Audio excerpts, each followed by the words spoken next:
Today I'm going to be doing just a chatty, casual check-in on how my reading year is going so far. So grab a snack, grab a drink, grab your emotional support, water cup, whatever you might need, and let's get into it.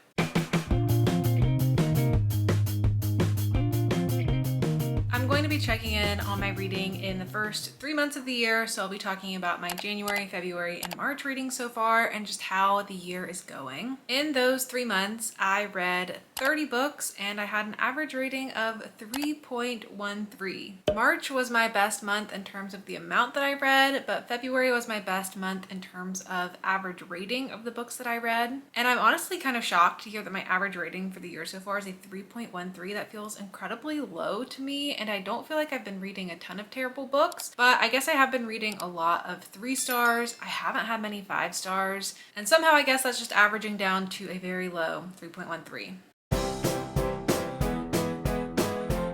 So far, I've only had 3 5-star reads in the first 3 months of the year. 2 of those were in January when I did a reading vlog where I was reading the New York Times Best Fiction Books of 2024, and I actually stumbled upon 2 5-star reads in that video. I had no 5 stars in February and I had 1 in March. These are my 3 5-star reads so far. Good Material by Dolly Alderton is this literary fiction story about a man going through a breakup, and I just loved the realness of the story. I loved the writing style. I felt so close to these characters and the tragedy of the falling out of this relationship. It just had a really authentic voice to it that I really connected to, and it was my first read from this author, but I do definitely want to read more from her, though I have not yet. James by Percival Everett is a retelling of the adventures of Huckleberry Finn, except it's coming from the perspective of the enslaved man in the story. I found the writing of the story to be so wonderful. I thought it was very accessible. You did not need to be read up on the classic story to be connected to this one. While the story touches on some truly horrific things, since it's set in the backdrop of the antebellum South, it had such a feeling of adventure to the story that really kept you gripped in it, and I thought it just did a fantastic job. Again, this is the first thing I read from this author, and I have not read anything else from him yet, but I do plan to. And then in March, I read one of my most anticipated reads of the year, Wild Dark Shore by Charlotte McConaghy. This is one of my favorite authors of all time. Ever since I first read Migration several years ago, I knew this would be a favorite author for me. She has never disappointed me yet. She writes climate fiction stories that tend to have these very tragic characters in them with a lot of trauma. The stories have a lot to do with nature and just beautifully depict characters who have such a connection to the environment, and they're typically these stories that are set 5 minutes in the future where our climate situation has worsened, and it makes you feel this mix of connection to nature and fear for what is coming in the future. Somehow she balances all of that while putting these mystery layers in the story as well, and this one was so good. It had me so attached and invested in these characters and the story that was going on while you're following this family who's living on this island taking care of a seed bank when suddenly a mysterious woman washes up to shore. So strangely, all of my 5-star reads this year so far have been mostly just general fiction. Wild Dark Shore does have a mystery element to it, but generally it's a fiction novel. And fiction is not typically my most read genre. It's not typically where I'm finding a lot of 5 stars, but for some reason, that's what's been standing out to me this year. I think I'm really looking for very authentic characters. That's what's been standing out to me this year, and fiction is a place that tends to spend a lot of time crafting the characters in the stories versus a thriller or a mystery or even a romance where maybe there's more plotting driving the story forward versus like really rich characters. The genre mix of what I've been reading this year so far is also a little different from what I typically do. My most read genre in terms of books this year has been general fiction, then followed by thriller and mystery, which is not too surprising, but then followed by fantasy before getting into horror. So I'm reading a lot more fiction and fantasy at this point in the year than I usually do, and I'm reading a lot less horror than I usually do, which I kind of knew and was sensing, but it is interesting to see it laid out like this and really see how my reading has shifted in the beginning of the year so far.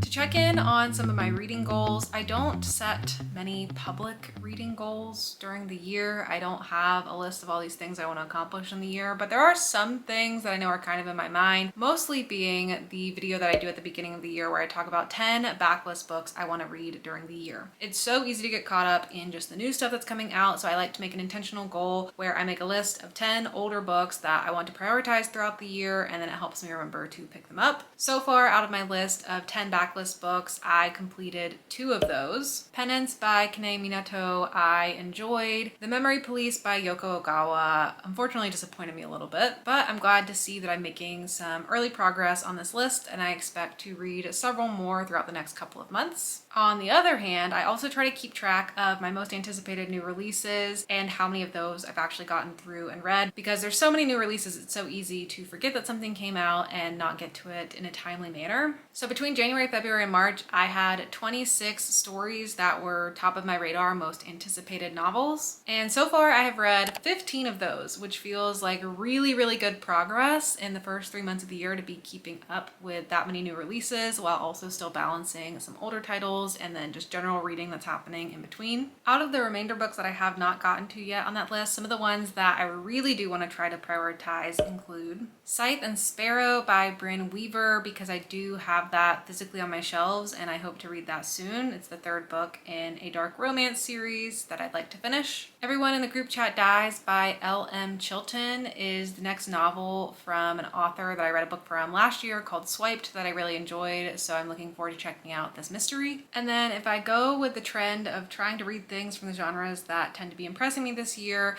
I should probably pick up The Dream Hotel by Layla Lalami, which is a sci-fi story that sounds really interesting.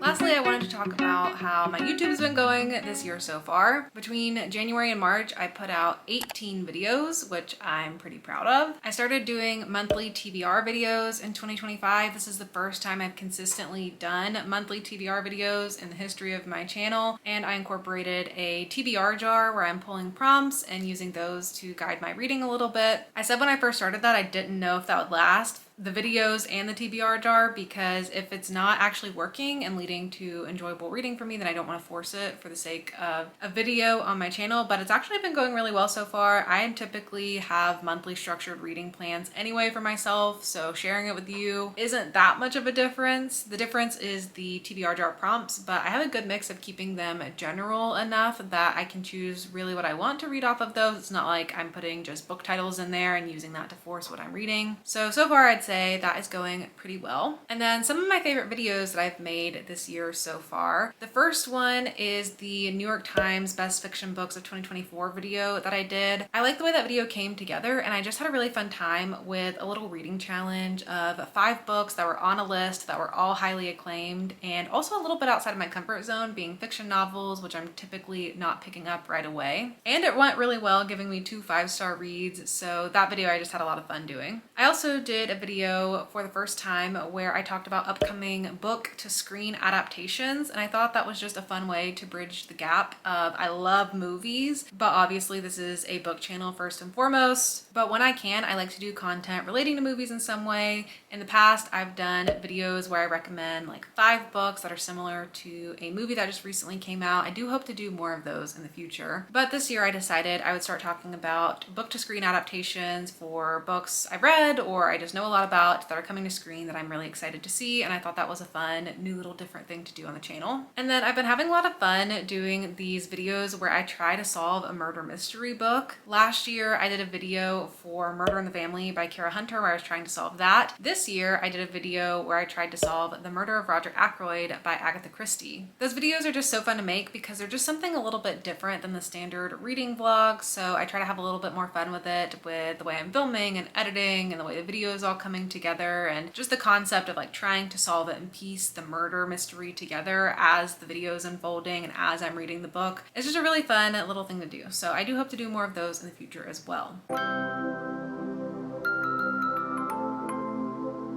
So for my final thoughts and reflections on how the year's been going so far, I feel like it's been going pretty well. I've been reading things that I normally wouldn't read as much and having a good time with them, pushing my comfort zone a little bit. I've been keeping up with reading what I want to, both new books and older books. I've done some fun videos and tried some new things out on the channel. This year is also the time I decided to pause my bi-monthly read-a-thon that I used to host, the 24-hour horror-a-thon, and I feel like that has just been such a good decision for me because one, I'm obviously just not reading that genre as much anymore and I don't want to force it if I'm not enjoying the genre as much right now. And two, it's just been good to take a little break from it, to have some time to be away from it and get some fresh perspective and think about what I want to do with my channel and where I want my creative energy to flow, and I just know that is not it right now. I will say I would have liked to have more 5-star reads by this point in the year. I do feel like I'm a little behind on finding some books I love. So hopefully just taking this time to pause and reflect and reset on what I've been enjoying can help me make some smarter choices with what I'm picking up. As always, I always need to be reminded and encouraged to DNF more books if I'm not enjoying them. Putting them down is totally an option. I don't have to waste time on books I'm not enjoying. So that's gonna be my goal for the next 3 months, is to end up with more than 3 5-star reads. If I can get more than 3 in the next 3 months, then we're making good progress. Let me know down in the comments below how your reading year is going so far. How are you doing with your goals?